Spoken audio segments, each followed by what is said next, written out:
Hi everyone and welcome to Arpita Sharma classes. My name is Apala and I am your educator for geography. मैं आज की class में आपका स्वागत करती हूँ और आज हम लोग पढ़ने वाले हैं एक न्यू टॉपिक जिसका नाम है evaporation, condensation and precipitation. Yes, right. ये तीनों ही टॉपिक क्या हैं, एक दूसरे से कनेक्टेड हैं. ठीक है, तो इनके बारे में आज हम लोग अंडरस्टैंड करने वाले हैं. तो आप देख रहे हो कि ये पिक्चर मैंने आपके सामने जो है अपलोड की है बिकॉज आपको बताने के लिए कि कंडेंसेशन हुआ, प्रेसिपिटेशन हुआ और इवेपोरेशन हुआ, इन तीनों के बीच में रिलेशन है. ठीक है, और इन तीनों के बीच में क्या रिलेशन है, इनका क्या कॉन्सेप्ट है, इनसे क्या क्या क्लाइमेट में चेंजेस आते हैं, इन सब के बारे में आज हम लोग स्टडी करने वाले हैं.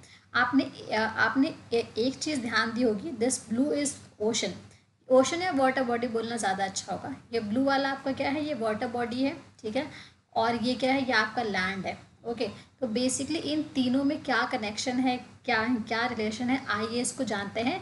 बट उससे पहले एक छोटे से announcement. You know what, Unacademy combat the most competitive gamified UPSC CSC battle, okay, to be held on 22nd of August at 11 a.m.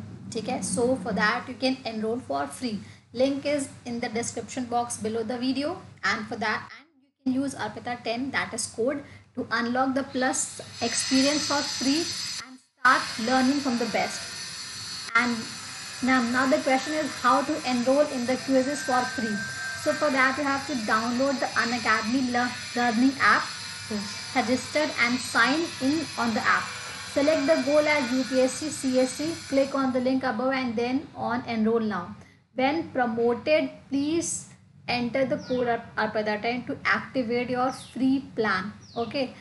An Academy Compact is a battle to challenge thousands of learners and win exciting offers and prizes. Actually, rewards and prizes. It's India's biggest weekly competition for UPSC CSC. Extensive quizzes, 60 questions from economy, polity, environment, science and tech, geography, history. The questions are curated by an academy's best UPSC CSC educators. Okay, so on this note, avail yourself of this opportunity. आइए अपने topic पे आते हैं. तो जैसे कि topic का नाम है एवेपोरेशन, कंडेंसेशन एंड प्रेसिपिटेशन, उसको जानने से पहले कुछ इंपॉर्टेंट पॉइंट्स है, उसको हम लोग एक बार स्टडी कर लेते हैं. यू नो व्हाट, जो एयर है ना, ये कंटेन करती है वाटर वेपर. पढ़ा होगा हमने, हमारे एयर के अंदर 78% नाइट्रोजन होती है, 21% ऑक्सीजन होती है. खैर वो बात अलग है. तो हमारी जो एयर है उसके अंदर होता है वाटर वेपर. ठीक है, और इसकी जो क्वांटिटी है ना, इसका जो परसेंटेज है, ये वैरी करता है from 0 to 4% by volume of the atmosphere. ठीक है, and it plays an important role in the weather phenomena. So ये एक इम्पॉर्टेंट पॉइंट है कि जो वाटर वेपर है, जो 0 से लेके 4% तक आपका है एटमॉस्फेयर के अंदर बाय वॉल्यूम, ये एक इम्पॉर्टेंट रोल प्ले करता है वेदर के फिनोमेना के अंदर. ठीक है, अब देखो, जो वाटर है कि एटमॉस्फेयर के अंदर 3 फॉर्म्स में प्रेजेंट होता है. Number 1 is gaseous form, the other one is liquid form and third one is solid form. Yes, बहुत से लोगों को डाउट होता है कि हाँ, गैशियस तो चलो समझ में आता है कैसे है, लिक्विड तो बहुत क्लियर है, बट सॉलिड फॉर्म में कैसे मौजूद है, विल सी दैट ऑल्सो. अब देखिए, जो मॉइस्चर होता है एटमॉस्फेयर के अंदर, वो ड्राइव किया जाता है वाटर बॉडी से. वाटर बॉडी क्या हो गया, वाटर बॉडी के अंदर हमारा ओशंस आ गया. ओशंस के बाद आप सी कह सकते हैं, आप सी के बाद कोई भी लेक कह सकते हैं, पॉन्ड कह सकते हैं, रिवर कह सकते हैं, वॉट. तो ये सारे के सारे वाटर बॉडीज़ के अंदर आते हैं. तो जो मॉइस्चर है एटमॉस्फेयर के अंदर, ये आता है वाटर बॉडी से through the process of evaporation. ठीक है, ओके, इस बात का ध्यान रखिएगा कि वाटर बॉडी से एटमॉस्फेयर के अंदर जो मॉइस्चर आता है, उस प्रोसेस को हम लोग कहते हैं एवेपोरेशन. एंड प्लांट्स के अंदर जो प्लांट्स से जो मॉइस्चर आता है एटमॉस्फेयर के अंदर, that is called transpiration. Okay, so these are the 2 commonly use term and also very confusing. Evaporation में वाटर बॉडी से पानी निकल के एटमॉस्फेयर के अंदर जाता है, वेयर एज ट्रांसपिरेशन से प्लांट्स के थ्रू पानी निकल के एटमॉस्फेयर के अंदर जाता है. फाइन. अब देखो, यू नो व्हाट, यहाँ पे ना एक कॉन्टिन्यूस एक्सचेंज होता है. ओके, आदान प्रदान होता है वाटर का एटमॉस्फेयर के अंदर और ओशंस एंड कॉन्टिनेंट्स के अंदर, मतलब जितने भी आपके बॉडीज़ हैं, लाइक आपका वाटर बॉडीज़ हो गया, उसके अंदर ओशंस वॉटेवर हो गया, कॉन्टिनेंट हो गया, मतलब उसकी जो मतलब कॉन्टिनेंट का मतलब यहाँ पे लैंड एरिया से, कॉन्टिनेंट यहाँ पे मतलब है लैंड एरिया, ठीक है, लैंड हो गया प्लस एटमॉस्फेयर। तो इन तीनों के बीच एक साइकिल है वो चलती है, जिसको यहाँ पे बोला गया कि एक कॉन्टिन्यूस एक्सचेंज है वाटर का इन तीनों के बीच में, ठीक है। एंड दैट प्रोसेस, तो ये जो कॉन्टिन्यूस एक्सचेंज है वाटर का इन तीनों के बीच में, ये कॉन्टिन्यूस एक्सचेंज आपका 3-4 प्रोसेस से मिलके बनता है। And now that is important that which all processes are there जो इस चीज़ को एक्सचेंज को मेंटेन करते हैं। तो फर्स्ट इज इवेपोरेशन जो आज पढ़ेंगे, सेकेंड इज ट्रांसपिरेशन जिसके बारे में थोड़ा सा पढ़ चुके हैं, next is condensation and the last one is precipitation. तो इन चारों के बीच में क्या रिलेशन है, और आपने देखा कि ये चारों क्या करते हैं, कंटिन्यूस एक्सचेंज करते हैं वाटर का एटमॉस्फेयर, ओशंस और लैंड के बीच में, ठीक है। अब देखो वाटर वेपर जो आपका एयर के अंदर प्रेजेंट होता है that is known as humidity. हम लोग कहते हैं ना कि बहुत ज़्यादा ह्यूमिडिटी है आज तो, so what is that humidity? That humidity is nothing but the amount of water vapour which is present in the air, ठीक है। अब देखिए यू नो व्हाट, जो आपका एयर है जो मॉइस्चर को कंटेन करता है, अगर वो अपनी फुल कैपेसिटी पे है, ठीक है, जो आपका एयर है which has got moisture and that moisture is up to its full capacity at a given temperature, तो हम लोग कहते हैं कि वो क्या है, वो हवा आपकी सैचुरेटेड है। सुना होगा कि बहुत ज़्यादा सैचुरेशन लेवल है, तो इसका मतलब क्या हुआ, जो हवा है उसके अंदर जो मॉइस्चर है वो उसकी फुल कैपेसिटी से है एक पर्टिकुलर टेम्परेचर पे, तो that air is called to be saturated, ठीक है। इसका मतलब ये है कि जो आपकी हवा है एट अ गिवन टेम्परेचर ये इनकेपेबल है, इससे ज़्यादा वो एडिशनल अमाउंट ऑफ मॉइस्चर उस स्टेज पे ऐड नहीं कर सकती। कहते हैं ना कि हमारा लेवल सैचुरेट हो चुका है, मतलब we are done, we are finish, अब जगह नहीं है, ठीक है। उस पर्टिकुलर टेम्परेचर पे उस पर्टिकुलर स्टेज पे जो आपकी एयर है वो इससे ज़्यादा मॉइस्चर को कंटेन नहीं कर सकती, वो उसका मैक्सिमम लेवल है, वो एग्जॉस्ट हो चुकी है, so that is termed as saturation, okay. अब next point is also very important, that is the definition of dew point. What is dew point? It is actually a temperature at which saturation occurs in a given sample of air. मान लीजिए कोई हवा है, ठीक है, at a particular temperature, उसके ऊपर जितना saturation हुआ है उस पर्टिकुलर टाइम को हम लोग, उस पर्टिकुलर टेम्परेचर को हम लोग कहते हैं due point. Got it? Say I have told you before कि what exactly is saturation, and now I have told you कि ये जो टर्म है ड्यू पॉइंट ये कैसे सैचुरेशन से कनेक्टेड है, ठीक है। अब हम लोग अपने टॉपिक पे आते हैं, दैट इज इवेपोरेशन। इससे पहले हमने हल्का सा जो था इंट्रो को देखा था, नाउ अब अच्छे से पढ़ते हैं कि एक्चुअली इवेपोरेशन में होता क्या है। तो वेरी सिंपल, हम लोग सुनते भी हैं इवेपोरेशन केमिस्ट्री के अंदर, और इन जनरल भी इसको एक्सपीरियंस करते हैं। सो लेट्स सी कि है क्या evaporation. The amount of water vapour in the atmosphere is added और withdrawn due to evaporation and condensation respectively. See, जो वाटर होता है, जो वाटर वेपर का अमाउंट है एटमॉस्फेयर के अंदर, वो ऐड भी किया जाता है और वो विड्रॉ भी किया जाता है, मतलब वो आपका ऐड भी होगा और सबट्रैक्ट भी होगा, ठीक है। अगर वो ऐड हो रहा है, if the water vapour is added in the atmosphere then that is called evaporation, and when the water vapor is subtracted from the atmosphere then that is called condensation, okay। this is the layman definition of these two terms। खैर condensation को आगे पढ़ेंगे, अभी focus हमारा evaporation के ऊपर है।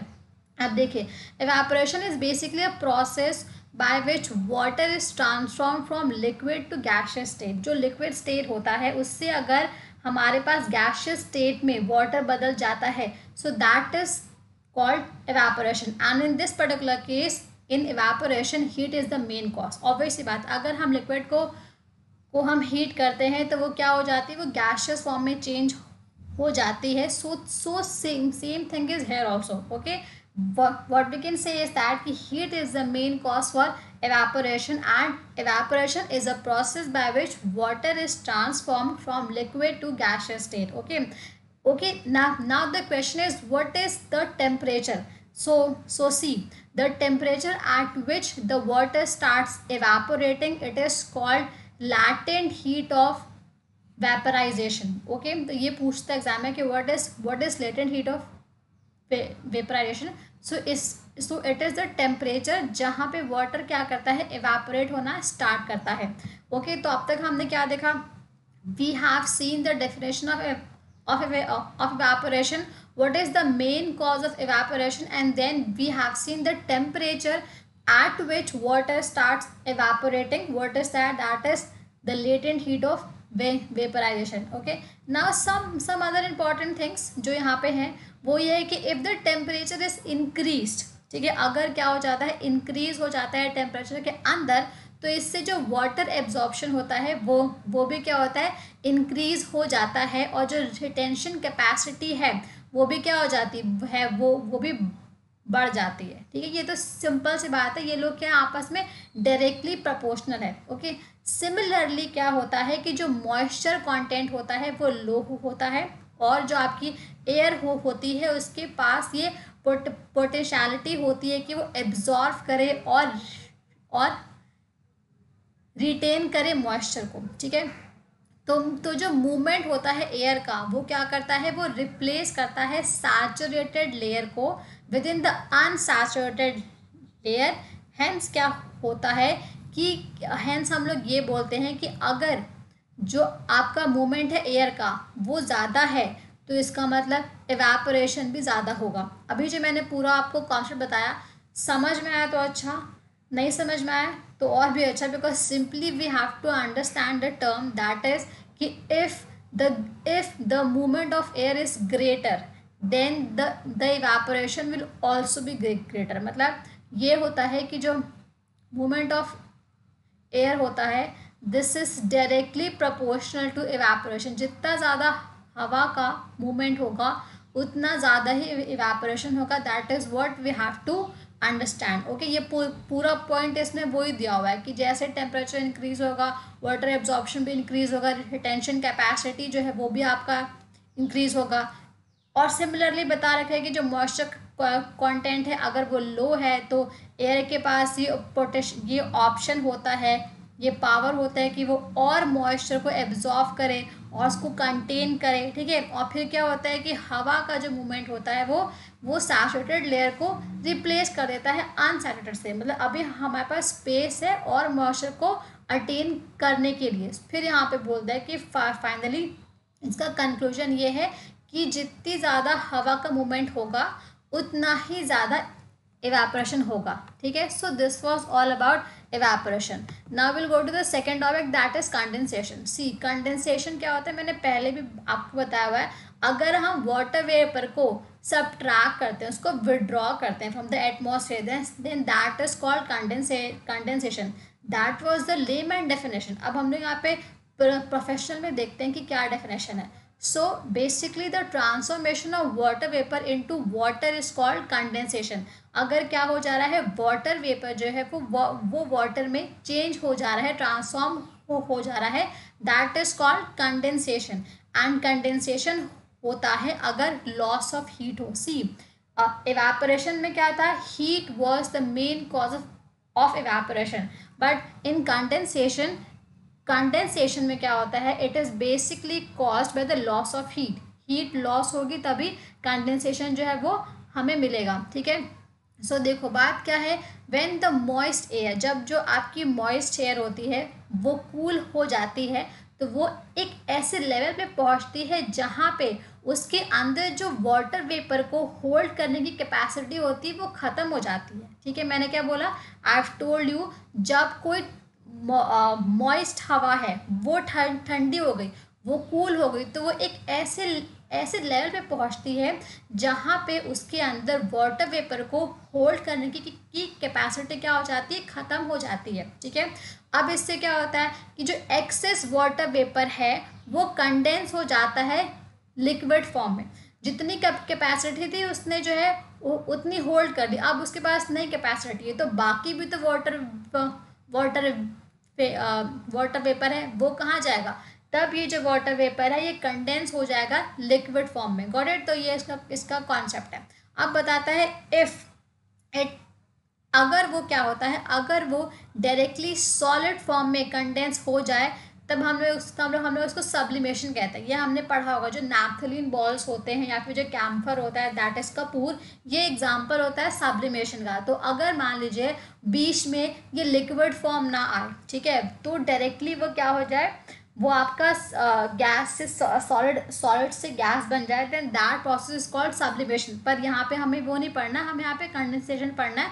तो कंडेंसेशन में हमने क्या देखा, अगर मॉइस्ट एयर वो कूल हो चुकी है, अब उसके पास कैपेसिटी नहीं है, बिकॉज ऐसे ऐसे स्टैंडर्ड पे आ गई है, ऐसे लेवल पे आ गई है जहाँ पे वो वाटर वेपर को होल्ड नहीं कर सकती, उसकी कैपेसिटी ख़त्म हो गई है, तब जो एक्सेस वाटर वेपर है वो लिक्विड फॉर्म में कंडेंस हो जाएगा, तब हमें मिलेगा कंडेंसेशन। ठीक है, अब देखो ये तो था अबाउट द मॉइस्ट एयर। अब हम लोग बात करते हैं फ्री एयर की। अब फ्री एयर में क्या होता है कि जो कंडेंसेशन होता है वो बेसिकली रिजल्ट होता है from cooling around very small particles, जिसको हमने कहते हैं hygroscopic condensation nuclei. Okay, what I have told you before was the case of moist air, now I am telling you is the case of free air. तो free air में क्या होता है, condensation होता है कब, जब हमारा जो एयर है वो कूल हो जाता है अराउंड स्मॉल पार्टिकल्स, उस स्मॉल पार्टिकल्स को हमने कहते हैं हाइग्रोस्कोपिक कंडेंसेशन न्यूक्लियाई। ठीक है, अच्छा, कंडेंसेशन जो है ये मैं बता चुकी हूँ पहले भी आपको। एक और मेथड है, ओके, उससे भी होता है, वो आपका मॉइस्ट एयर के केस में है, वो ये है, condensation also takes place when the moist air comes in contact with some colder object. अगर जो आपकी मॉइस्ट एयर है वो किसी ठंडे ऑब्जेक्ट के कॉन्टैक्ट में आ गई है, then also we can see condensation, and it may also take place जब temperature is close to the dew point. What is dew point, I have told you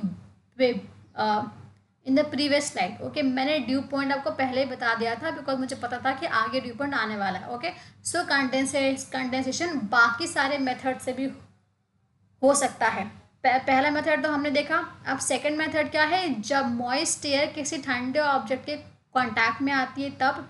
और फिर थर्ड मेथड कौन सा है, वो तब है जब टेम्परेचर है वो क्लोज टू ड्यू पॉइंट हो जाता है तब। तो ये तीन आपके मेथड्स हैं जिसके through we can get condensation. Next is what, you know what, condensation also depends upon the amount of cooling and the relative humidity of the air. तो कंडेंसेशन जो है वो एयर की ह्यूमिडिटी के ऊपर भी डिपेंड करता है, और क्या उसका अमाउंट है कूलिंग का, उस पर भी वो डिपेंड करता है। ठीक है, and condensation is also influenced by the volume of air, temperature, pressure and humidity.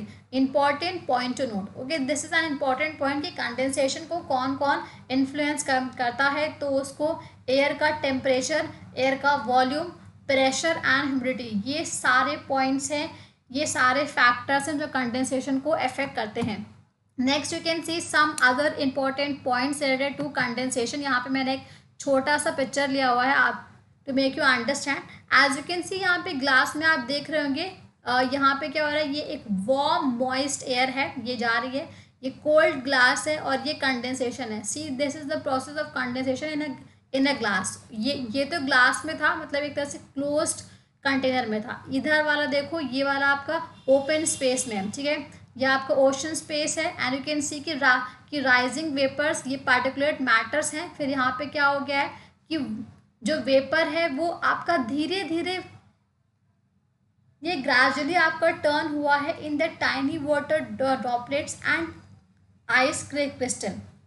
और फिर फर्दर क्या हुआ है, जो वाटर ड्रॉपलेट्स हैं ये मिक्स हो गए हैं पार्टिकुलेट मैटर के साथ, जिसको हम लोग एरिसॉल भी कहते हैं। And finally what we have seen is that we have got कि एटमॉस्फेयर वो सैचुरेट हो चुका है with moisture, and we can see the formation of clouds. Okay, तो this is the process of condensation in open air या आपका glass में था। ठीक है, खैर यहाँ पे आते हैं, कुछ पॉइंट्स दिया हुआ है। You know what, condensation, after condensation what happen, after condensation the water vapor or the moisture in the atmosphere जो है वो ये 3-4 फॉर्म ले लेता है। मतलब कंडेंसेशन के बाद जो वाटर वेपर होता है या फिर जो मॉइस्चर होता है एटमॉस्फेयर के अंदर, वो बन जाता है या तो ड्यू बन जाएगा, या फ्रॉस्ट बन जाएगा, या फॉग बन जाएगा, या फिर वो बन जाएगा क्लाउड। सी यहाँ पे जो मैंने पिक्चर लिया हुआ है, यहाँ पे यू कैन सी कि यहाँ पे क्लाउड्स बन जा रहा है। Apart from clouds we can also get fog,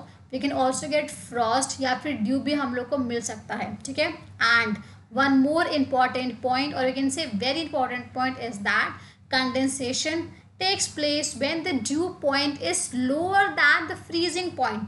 Yes, कभी कभी ये भी आता है एग्जाम में कि क्या कहते हैं ना कि मल्टीपल ऑप्शन वाले में, तो वहाँ पे ये पूछता है कि कंडेंसेशन तब भी होता है जब ड्यू पॉइंट क्या होता है आपका फ्रीजिंग पॉइंट से कम होता है, या फिर जो क्या है, या फिर आपका जो ड्यू पॉइंट है वो हायर है किससे, फ्रीजिंग पॉइंट से। तो ये इंपॉर्टेंट पॉइंट है आपका, that condensation takes place when the dew point is lower than the freezing point as well as higher than the freezing point. तो खैर ये आपके पॉइंट्स हैं that you have to remember. Next will go to the next topic, that is precipitation. ये क्या होता है? See I told you in the first slide here itself कि ये जो 4 प्रोसेस होते हैं, evaporation, transpiration, condensation and precipitation, सारे के सारे कनेक्टेड हैं। Now will see the last topic of the day, that is precipitation. ये क्या होता है? सी जो प्रोसेस होता है कंटिन्यूअस कंडेंसेशन का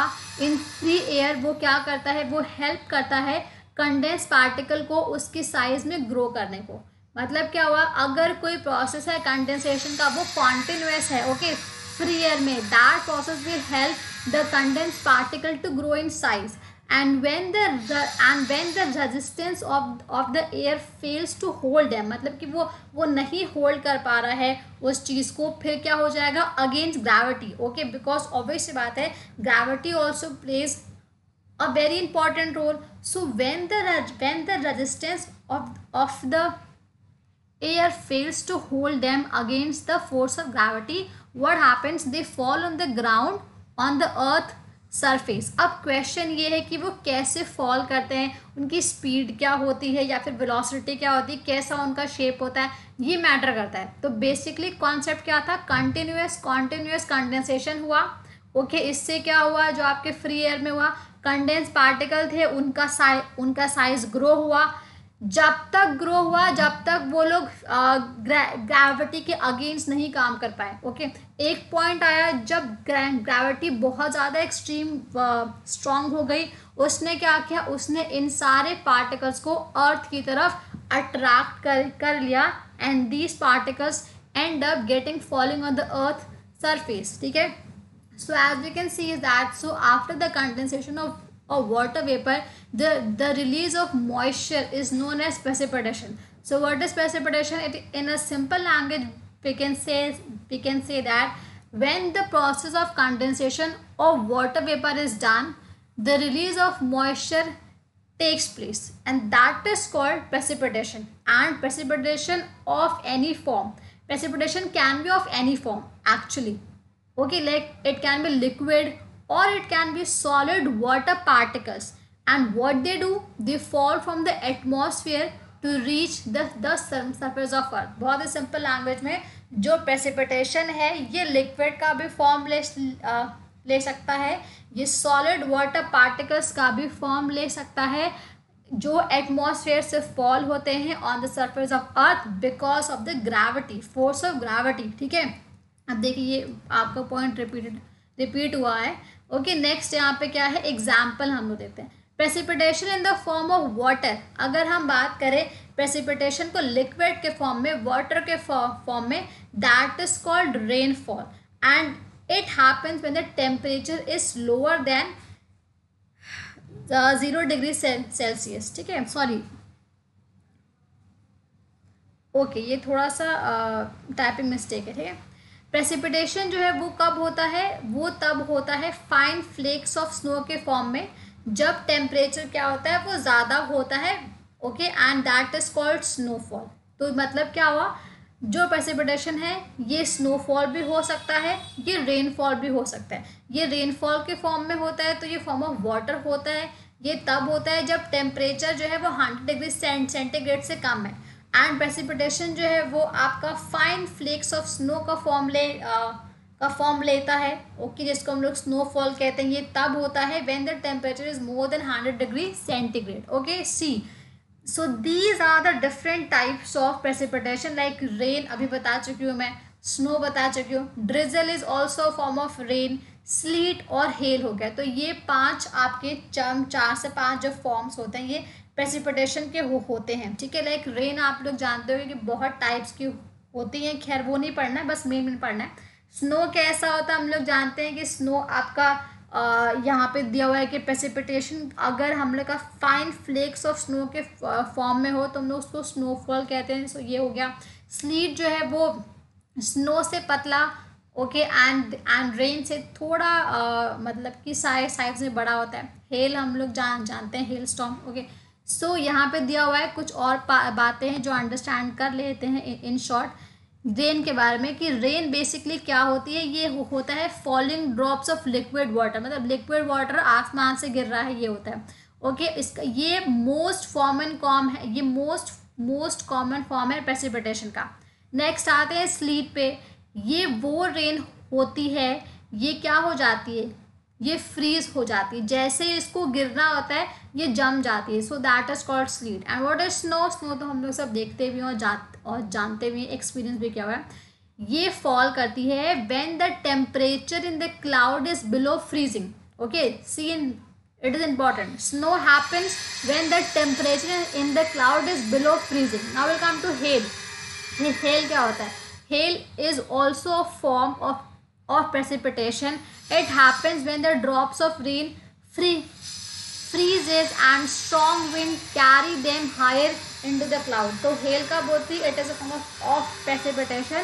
जब जो आपका ड्रॉप्स ऑफ रेन क्या हो जाता है, वो मतलब जो आपकी रेन की बूंदें हैं वो जम जाती हैं, वो फ्रीज हो जाती हैं, और जो स्ट्रॉन्ग विंड होती हैं वो इसको कैरी करके ले जाती है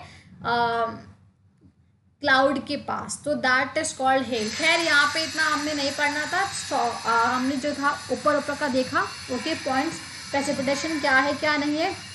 सो आज की क्लास में क्या पढ़ा है, let's revise. We have seen the concept of precipitation, okay, then we have seen condensation क्या होता है, कैसे होता है, and we have seen evaporation, okay, and the connection between these three. And also don't forget to avail yourself of the offer of UPSC Combat by Unacademy.